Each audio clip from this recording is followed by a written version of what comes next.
11:14. Vamos a ir a otro tema. Los resultados de la prueba CIMSE que conocimos ayer reflejaron una disminución en los puntajes en general y por supuesto que genera mucha preocupación por la baja que hubo en el examen de matemáticas en particular. Sí, vamos a conversar sobre este y otros temas con el director del Instituto de Políticas Públicas de la Universidad, Andrés Bello, y también exministro de Educación, Raúl Figueroa. ¿Cómo está, Raúl? Muy Hola, buenos días. Muy buenos días, Fresa, Sebastián. Muchas gracias por la conversación. Igualmente, gracias, Raúl, por estar con nosotros. Bueno, es una noticia preocupante. La esperaba como exministro, pero también porque esto arrastra quizás muchos de los contenidos que no pudieron verse quizás en la pandemia, o se arrastra también desde ese tiempo.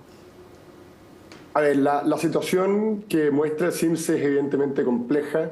Tiene varios factores. El principal, a todas luces, tiene que ver con la manera en que se llevó a cabo el proceso educativo durante la pandemia y específicamente la demora en abrir las escuelas en los establecimientos más vulnerables, que fueron los que más se demoraron en abrir las escuelas. Nuestro CIMSE, o los resultados del CIMSE, muestran un estancamiento de los resultados desde hace bastante tiempo, unos 10, 12 años atrás. Pero la caída que se evidencia ahora es brutal. Significa en matemáticas un retroceso de más de 10 años. Y eso ciertamente es muy complejo. Y como decía, de varios factores, a mi juicio, y lo han reconocido todos los actores, el principal tiene que ver con la prolongada suspensión de clase y el hecho de que las actividades presenciales son centrales para poder alcanzar un estándar de aprendizaje mayor. Y por lo tanto, creo que hoy día el tema es, yo creo que es bueno que se entreguen estos resultados. Recuerden que hubo dudas respecto de si el CIMSE se iba a realizar. Habría sido un profundo error no realizar el CIMSE. Se hizo un poco tarde, pero se hizo. Y estos resultados permiten, ya tener todos los datos sobre la mesa, algo que era predecible, que teníamos de manera muestral, hoy día lo tenemos de manera concreta y censal, y también muestra que este problema, la urgencia de recuperar los aprendizajes, tiene que abordarse ya. Yo creo que estamos lentos en este proceso de recuperación, hay pocas claridad respecto de qué es lo que se está haciendo, cuáles son las metas, cuáles son los recursos, y creo que ahí es donde hay que concentrar los esfuerzos. Sí, sobre todo si es que uno mira por segmentos socioeconómicos, ¿no? Los resultados muestran una caída todavía más fuerte en los grupos socioeconómicos más bajos. Efectivamente, que era lo que, si ustedes se acuerdan, durante la pandemia, haciendo un poco de historia, ¿cierto? Cuando por razones sanitarias fue necesario suspender las clases presenciales, todos los esfuerzos se pusieron en darle continuidad al proceso educativo con mecanismos a distancia y mitigar al máximo las consecuencias de esa suspensión, entregando alimentación. Se repartieron 44 millones de canastas de alimentación. Fuimos de los pocos países del mundo que mantuvo el sistema de alimentación andando. Se establecieron plataformas en línea, mecanismos de acceso, material impreso para quienes no tenían conectividad, etcétera. Pero toda la evidencia mostraba que televisión, entre otros, etcétera. Pero toda la evidencia mostraba que por muchos esfuerzos que se hicieran en esa línea, era fundamental recuperar la presencialidad. Y el elemento central tenía que ver precisamente con el resultado que hoy día estamos viendo, de que los resultados de aprendizaje se iban a deteriorar y las brechas de aprendizaje se iban a profundizar, que es, de nuevo, lo que el CIMSE demuestra. Y en ese sentido, acá yo creo que hay que hacer dos cosas. Yo creo que es importante, porque creo que es relevante asumir ciertas responsabilidades, que quienes insistieron sistemáticamente en mantener las escuelas cerradas se hagan cargo, porque esto es consecuencia en parte importante de esa actitud de resistencia a la apertura de la escuela. Colegio de profesores y muchos políticos que hoy día están en el gobierno. Y como ministerio, como exministro ahora, hay también una autocrítica, porque de todas maneras hubo resistencia de algunos sectores, eso es un hecho objetivo, pero como exministro, Raúl, ¿se hacen desde ahí alguna autocrítica? A ver, si el objetivo era reabrir las escuelas lo antes posible, desde el Ministerio de Educación se pusieron todos los recursos y todos los esfuerzos para lograr ese objetivo.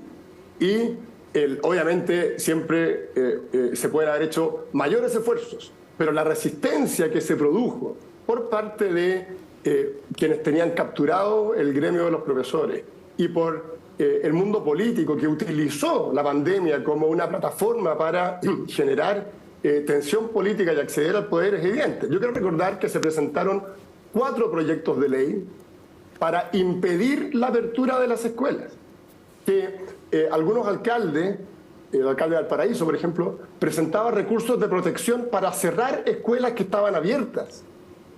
Se presentó una acusación constitucional, que ya es como la guinda de la torta de la locura, digamos, en ese momento, por insistir en querer abrir las escuelas. Entonces, nos podemos haber equivocado en algunas cosas, pero yo quiero ser muy claro en esto.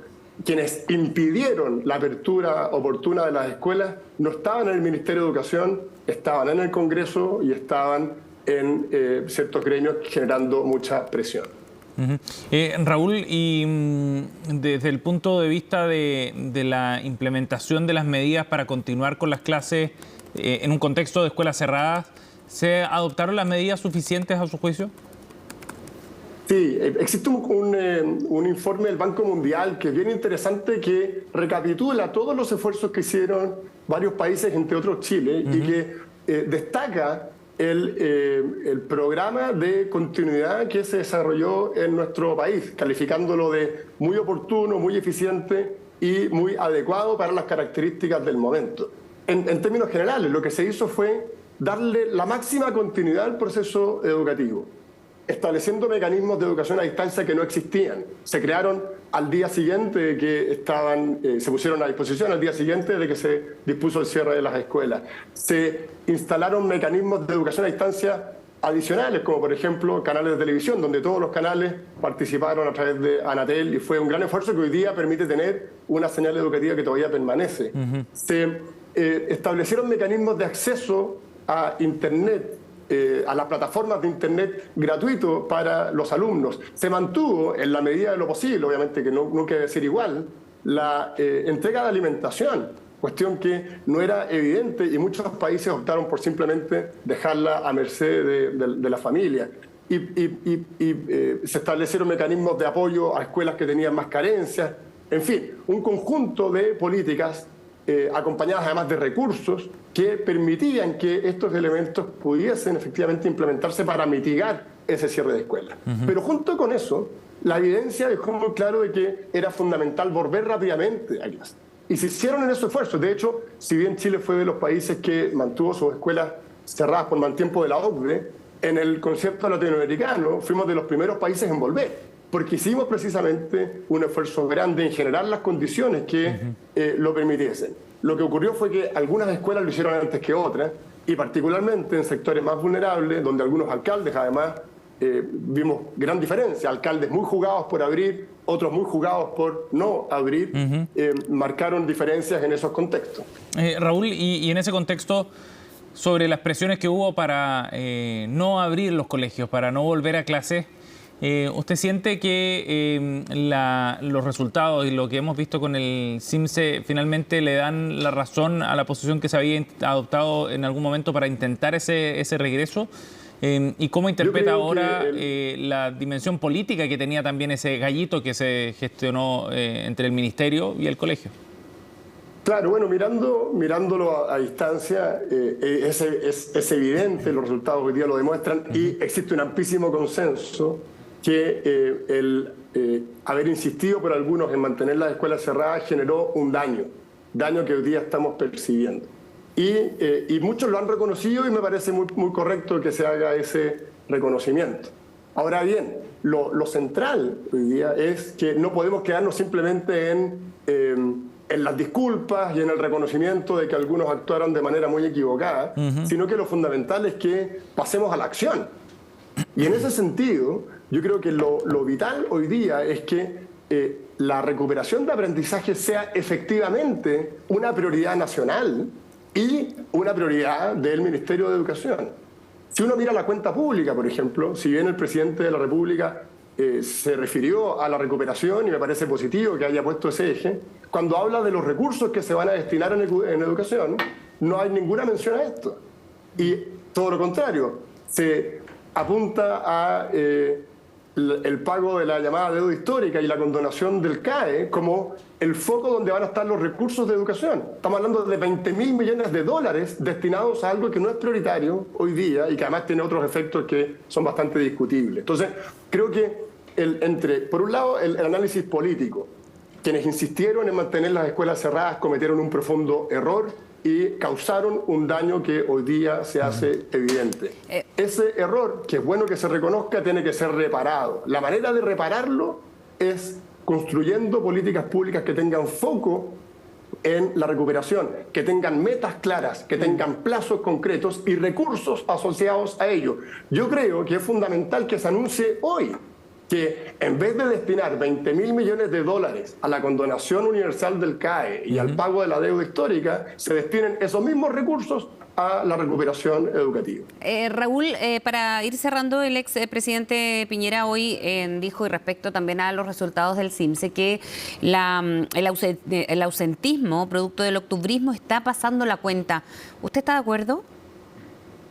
Bueno, uno de los principales problemas que hoy día vemos en el sistema educativo dice relación con la baja asistencia de los alumnos. Esa baja asistencia efectivamente se empezó a hacer evidente luego de la violencia de octubre y bueno, y la pandemia luego lo vino a reforzar. Y por lo tanto hay un tema ahí que hay que abordar, cómo recuperamos la asistencia y esto también tiene que ver con lo que está pasando en estos días, cómo aseguramos la continuidad del proceso educativo. Hemos visto anuncios de paralizaciones convocadas por el gremio docente. Creo que es un profundo error. En un momento en el que todos los esfuerzos deben estar en la recuperación de aprendizaje y donde la continuidad del proceso y la asistencia a clase son un elemento central para lograr ese objetivo, convocar a paros es un sinsentido. Es un sinsentido y por lo tanto creo que ahí también es importante que como país generemos unidad en torno a objetivos claros y necesarios para abordar lo que viene. ¿Cuáles son esos conceptos? La continuidad del proceso. Los colegios no pueden paralizar. La asistencia. La mayor cantidad de alumnos tiene que ir de manera permanente a clase. El foco en lo que ocurre en la sala de clase, en los aprendizajes, y para ello recursos desde el Estado que están al menos disponibles para otras políticas que no son necesarias hoy día y que incluso tienen efectos negativos y que debiesen destinarse a la urgencia que hoy día debemos enfrentar. Bien, Raúl, muchas gracias por el contacto, la conversación de esta mañana, muy amable. Gracias, Raúl, que esté muy bien. Bueno, muchas gracias a ustedes, hasta luego.